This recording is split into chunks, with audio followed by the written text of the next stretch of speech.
Shalom, everybody, from Interfaithfulness, where we're building bridges, where history builds walls. This is another one of our Red Door Diaries, and this week we've been talking about Kavod. And today I want to deal with a rather charged subject, and here it is. What most Jews and Messianic Jews don't respect and honor, but someday will. That's a very provocative title. It has to do with what we've been talking about this week, which is Kavod. Kavod is the appropriate weight of respect or honor owed to someone or to something.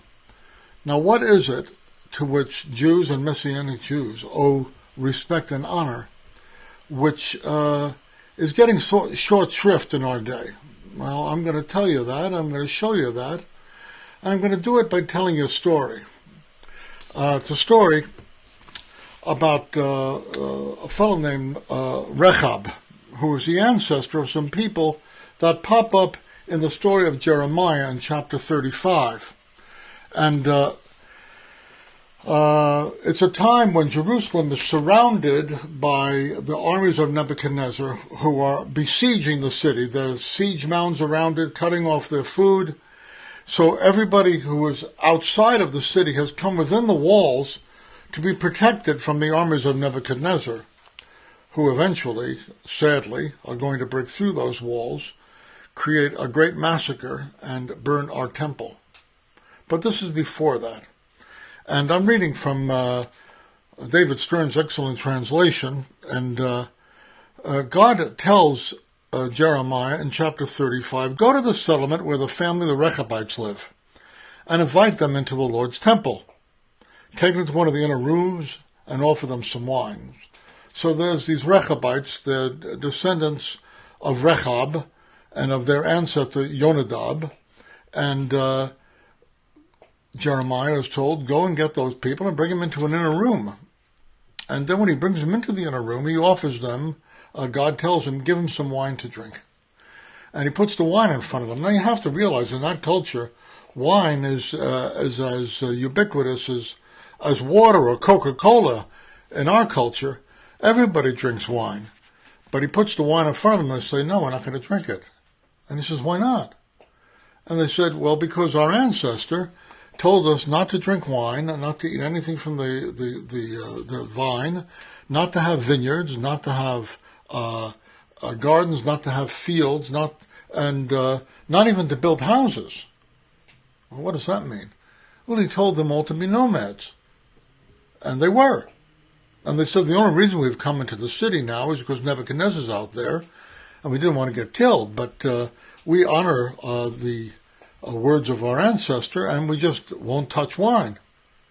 And then there's a very interesting conclusion that is provided in this story, where God draws a lesson from the fact that these Rechabites are not going to do this because their ancestor told them. And here's the conclusion that God draws. He says, the words of Yonadab, the son of Rechab, which he ordered his offspring not to drink wine, are obeyed. So to this day, they don't drink any, because they heed their ancestors' order. But I have spoken to you, Israelites, spoken frequently, and you have not listened to me. This is the lesson that God is teaching. What is the lesson? It's all about Kavod. The Rechabites have given their ancestor Kavod, due respect and honor, and have kept his word for hundreds of years. But God says, my people have not shown me Kavod, have not shown me respect and honor. And I want you to know that this is an extremely important passage, because it has everything to do with our attitude towards Torah. In the book of Malachi, we read, Ben Yechabed Av ve'eved Adoniv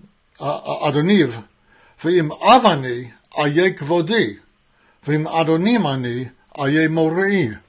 A son honors his father, and a servant his master. But if I'm your father, where is my honor? Where is my kavod?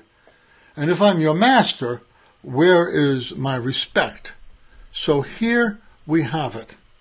Here is the point I want to share with you today, which is very simple. As I go about Messianic Judaism and go to Messianic congregations and talk to Messianic Jews, and even as we talk to other Jews, we find very few who are very enthusiastic about their responsibility to honor God through keeping Torah. It's just not on our list. It's too inconvenient.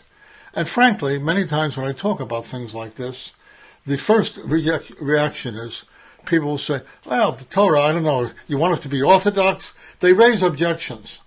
Of course they raise objections. Raising objections is a way of avoiding an issue. I want you to know there's going to come a time when it's going to be hard to find a Jew or a Messianic Jew who is not anxious to know what are we going to do with God's Torah.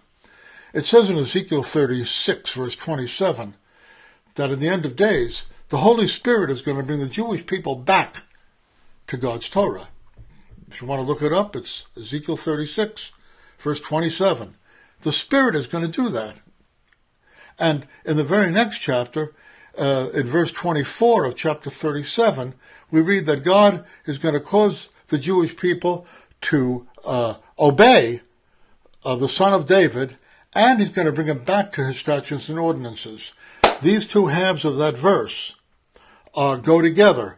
On the one hand, Jews are going to come to honor Yeshua, the Messiah. On the other hand, they're going to return to Torah obedience. And I believe that Messianic Judaism today should be a preview of that. Now, what does it mean to obey Torah rightly? That is a communal issue that needs to be seriously grappled with. I'm grateful for groups like the Messianic Jewish Rabbinical Council, which you can find on the internet at ourrabbis.org. I'm grateful for them because they've been working for years on trying to figure out what this would look like. But the issue is that until this becomes an urgent issue to us, we're not going to deal seriously with it. It's not an urgent issue to most people now. But someday, we're going to realize that we need to keep God's Torah, not in order that we might get saved, not in order that we might be sinless, not for sanctification. We keep it for one reason, to honor God. If I am your father, where is my honor? And if I'm your master, where is my obedience? It's about honoring God. And someday, we're all going to care about it. So, think about that, and write me a note. Shalom for now.